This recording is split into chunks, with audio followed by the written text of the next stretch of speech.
answering your questions about retirement. It's Money Talk with Michael Eastham. I'm trying to figure out the right time to take Social Security. How do I know if I'll end up leaving money on the table? I get asked this type of question all the time. And the simple answer to when should I start Social Security is essentially, if you can tell me the day that you're going to die, then I can tell you when the optimal day is to start Social Security or the optimal year. But the reality is there's a lot more into it, and none of us really knows how long we're going to live. So you have to take into consideration things like longevity of your family, your current health condition, the amount of income that you have right now, the amount of income that you need in retirement, and the investments that you have to access for income as well. When you have all of that information together, and you couple that with maybe there's a spousal consideration, right? Because the longer you wait, the more income that'll be left for Social Security for a surviving spouse. All of those things, you put them in the blender and you push the button and you kind of come up with the right number for you.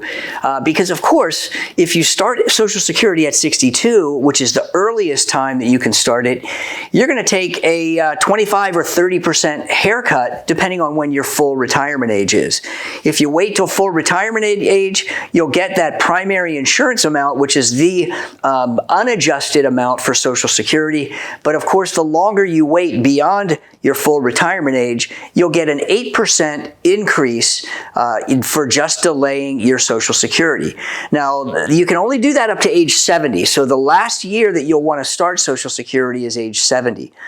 But keep that in mind. You're either going to take a haircut on your Social Security by starting early, or you'll get a delayed credit by starting late. Now, I will tell you that I've seen situations where starting at 62 is the best solution.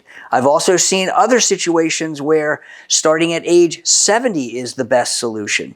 Every situation is going to be a little bit different, and it's important to take all those factors into consideration before you make an informed decision. We do this with our clients on a regular basis to try and help them determine the best starting point. Just keep in mind that if you start at 62, then you, of course, are going to take a haircut. But if you realistically don't live that long, if you don't live beyond age 78 or 80, then starting early may be a better solution. If you have longevity, you have a higher probability of living beyond age 78 or 80, then that's kind of the rough break-even point or that range for a break-even point. And if you're likely to live longer, then waiting may be a better solution. The other piece that's important to consider is if you would prefer to delay Social Security, what other resources do you have to help you fill the income gap that you're going to need before you start Social Security? And that's where your investments come into play.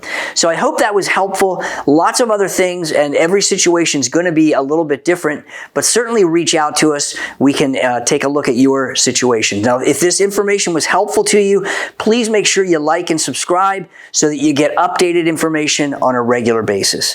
Thanks so much for listening. Have a great day.